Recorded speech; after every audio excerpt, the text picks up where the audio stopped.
Privacy जिसे कभी नागरिक का कवच माना गया था, अब सत्ता की सबसे कारगर ढाल बन चुकी है। यह शब्द इतना लचीला बना दिया गया है कि जब जनता सवाल पूछे तो जवाब में यही फेंक दिया जाए। ब्लैक मनी छिपाना हो तो खाताधारकों की प्राइवेसी, चुनावी चंदा दबाना हो तो दानदाताओं की प्राइवेसी, वोट चोरी पर पर्दा डालना हो तो मतदाताओं की प्राइवेसी, और मौतों के सही आंकड़े छिपाने हो तो परिवारों की प्राइवेसी। विडंबना यह है कि जनता हर जगह कैमरों की निगाह में है, लेकिन जब वही कैमरे सच्चाई दिखा सकते हैं तो अचानक प्राइवेसी की दीवार खड़ी हो जाती है। लोकतंत्र का यह सबसे नया तंज यही है कि प्राइवेसी अब नागरिक की नहीं, सत्ता की सुरक्षा का दूसरा नाम है। नमस्कार, मैं डॉक्टर विजय सुपी।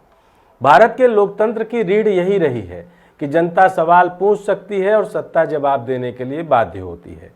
लेकिन पिछले 2 दशकों में धीरे धीरे एक नया शब्द इस समीकरण को बदलने लगा है, प्राइवेसी। यह शब्द सुनते ही हर नागरिक को लगता है कि उसकी सुरक्षा, उसका अधिकार और उसका निजी जीवन सुरक्षित हो रहा है। लेकिन सच कहीं और है। यह शब्द अब सत्ता की नई ढाल बन गया है। कांग्रेस के समय इसकी आहट मिली थी, लेकिन मोदी सरकार ने इसे बाकायदा एक व्यवस्थित नीति बना दिया। अब हालत यह है कि चाहे चुनाव आयोग हो या मंत्रालय, चाहे पुलिस हो या होटल, हर संस्था अपनी सुविधा के मुताबिक प्राइवेसी और सुरक्षा को तमाशा बना रही है। जनता पर कैमरे और निगरानी तो हर वक्त मौजूद हैं, लेकिन जब जनता सवाल करती है तो प्राइवेसी की दीवार खड़ी कर दी जाती है। यह ढोंग इतना गहरा हो चुका है कि लोकतंत्र की आत्मा ही इसके बोझ तले दबती जा रही है। कांग्रेस के कार्यकाल में सबसे पहले यह खेल ब्लैक मनी और स्विस बैंक अकाउंट के मामले में दिखा। जब जनता और अदालत ने पूछा कि किन भारतीयों ने स्विस बैंकों में अवैध पैसा जमा कर रखा है, सरकार ने तर्क दिया कि नाम उजागर करना संभव नहीं है, क्योंकि यह विदेशी खाताधारकों की प्राइवेसी और अंतर्राष्ट्रीय संधियों का उल्लंघन होगा। सुप्रीम कोर्ट को हस्तक्षेप करना पड़ा और कहा गया कि जनता को जानने का अधिकार है। लेकिन तब तक बड़े बड़े रसूखदारों की रक्षा हो चुकी थी।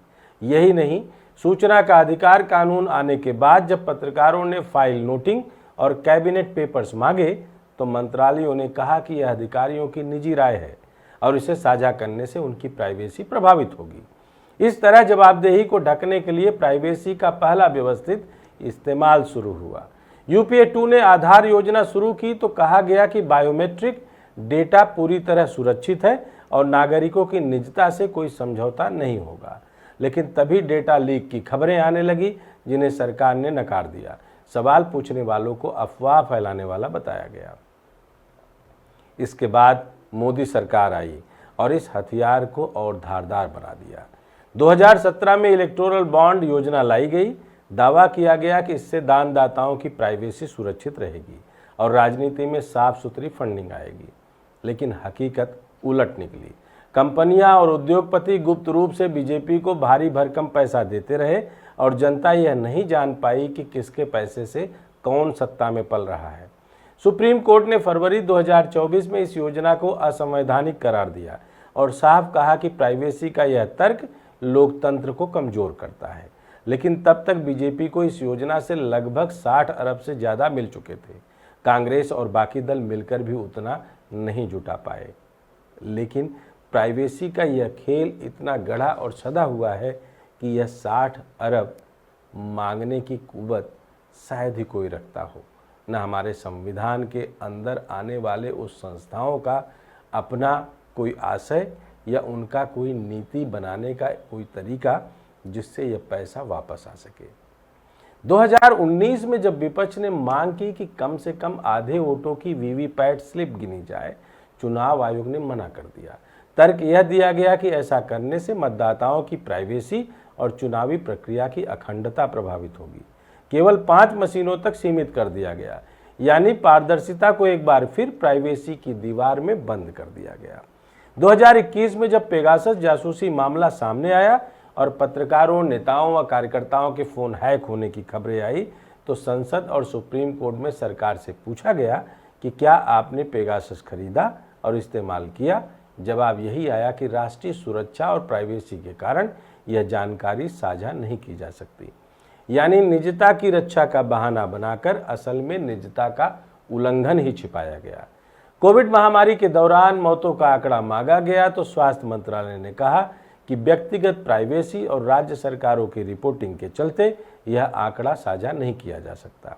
देश भर में शमशान घाट जलते रहे, गंगा मिला से बहती रही, लेकिन आंकड़े प्राइवेसी की आड़ में दबा दिए गए।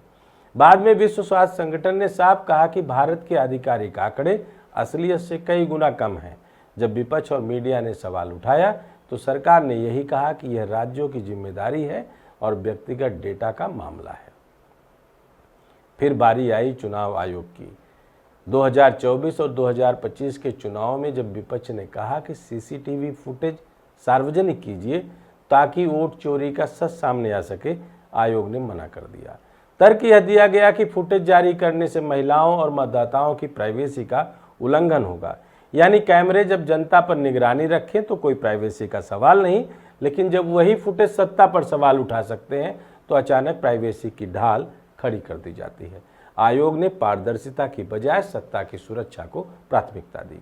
यही वह बिंदु है जहां यह साफ हो जाता है कि प्राइवेसी अब सत्ता की रक्षा का औजार बन चुकी है। लेकिन यह खेल केवल राजनीति तक सीमित नहीं है।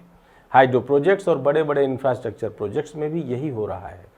हिमाचल और उत्तराखंड में जब पत्रकारों ने पूछा कि बांध और सुरंग प्रोजेक्ट्स की पर्यावरणीय प्रभाव रिपोर्ट क्यों सार्वजनिक नहीं होती, तो कहा गया कि यह कंपनियों की कमर्शियल प्राइवेसी का मामला है। जब सुरंगें टूटी, मजदूर मरे, घाटियां डूबी, तब भी रिपोर्टें छिपा दी गई। जब पत्रकारों ने पूछा कि टेंडर प्रक्रिया में बार बार वही ठेकेदार क्यों जीतते हैं, तो कहा गया कि बोलीदाताओं की प्राइवेसी का मामला है। यानी यहां भी प्राइवेसी का तर्क जनता के हित में नहीं, ठेकेदारों और कंपनियों के हित में इस्तेमाल हुआ। होटलों और निजी संस्थानों में भी यही तमाशा चलता है। हर कोने में कैमरे हैं, कहा जाता है यह मेहमानों की सुरक्षा के लिए है, लेकिन जब डेटा हैक हो जाता है या ग्राहकों की जानकारी बेची जाती है तो प्रबंधन कहता है कि यह उनकी आंतरिक पॉलिसी और प्राइवेसी का हिस्सा है। यानी सुरक्षा के नाम पर निजता छीनी जाती है और गोपनीयता के नाम पर जिम्मेदारी से भागा जाता है। पुलिस भी इसी रास्ते पर है। सार्वजनिक जगहों पर सीसीटीवी कैमरे लगाकर कहा जाता है कि यह अपराध रोकने और जनता की सुरक्षा के लिए है, लेकिन वही कैमरे जब पुलिस की ज्यादती या आंदोलनकारियों पर हमले का सबूत बन सकते हैं तो इन्हें जनता से छिपा दिया जाता है। कहा जाता है कि यह जांच का हिस्सा है और प्राइवेसी का मामला है। सुरक्षा का औजार तभी तक मान्य है जब तक वह सत्ता की सुविधा में है। जनता के हाथ में आते ही वह प्राइवेसी की दीवार में बदल जाता है। पत्रकार जब इन मुद्दों पर आरटीआई डालते हैं तो अक्सर यही जवाब मिलता है, यह प्राइवेसी का मामला है। अदालतों में फाइलें संवेदनशील डेटा बताकर दबा दी जाती हैं और जो पत्रकार लगातार पड़ताल करने जाते हैं उन पर मानहानि या प्राइवेसी उल्लंघन के मुकदमे लाद दिए जाते हैं। इससे प्रेस पर सीधा दबाव बनता है और लोकतंत्र की चौथी ताकत कमजोर पड़ जाती है, लेकिन मामला प्राइवेसी का है। असल संकट यही है कि सुरक्षा और प्राइवेसी दोनों अवधारणाएं अब जनता के खिलाफ इस्तेमाल हो रही हैं। सुरक्षा का बहाना बनाकर नागरिकों की हर गतिविधि पर निगरानी रखी जाती है और प्राइवेसी का बहाना बनाकर सत्ता की हर गतिविधि छिपाई जाती है। जनता को यह विश्वास दिलाया जाता है कि सब कुछ उसके भले के लिए हो रहा है, लेकिन असल में जनता को अंधेरे में रखा जाता है। लोकतंत्र का अर्थ यही है कि जनता पर निगरानी कम हो और सत्ता पर ज्यादा, लेकिन समीकरण पूरी तरह उलट गया है। जनता हर जगह कैमरों के घेरे में है और सत्ता हर सवाल के सामने प्राइवेसी की ढाल थामे खड़ी है। यही कारण है कि प्राइवेसी अब लोकतंत्र की रक्षा का साधन नहीं बल्कि उसकी कालकोठरी बन चुकी है।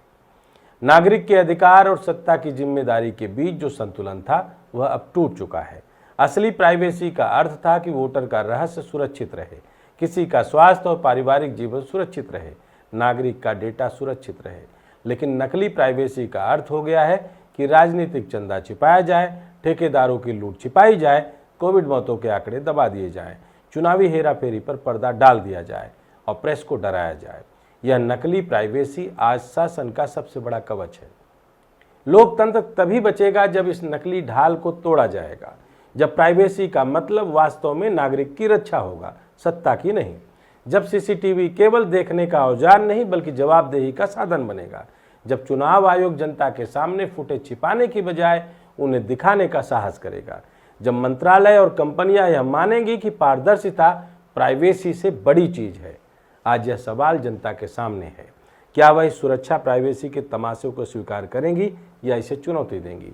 अगर इसे चुनौती नहीं दी गई तो लोकतंत्र धीरे धीरे भरोसे की जगह अविश्वास का खेल बन जाएगा।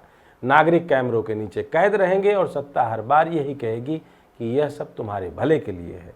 यह वह पल है जब जनता को तय करना होगा कि वह प्राइवेसी की नकली ढाल के पीछे छिपी इस राजनीति को बेनकाब करेगी या खामोश बैठकर लोकतंत्र की अंतिम सांस को देखती रहेगी। जय हिंद, जय भारत।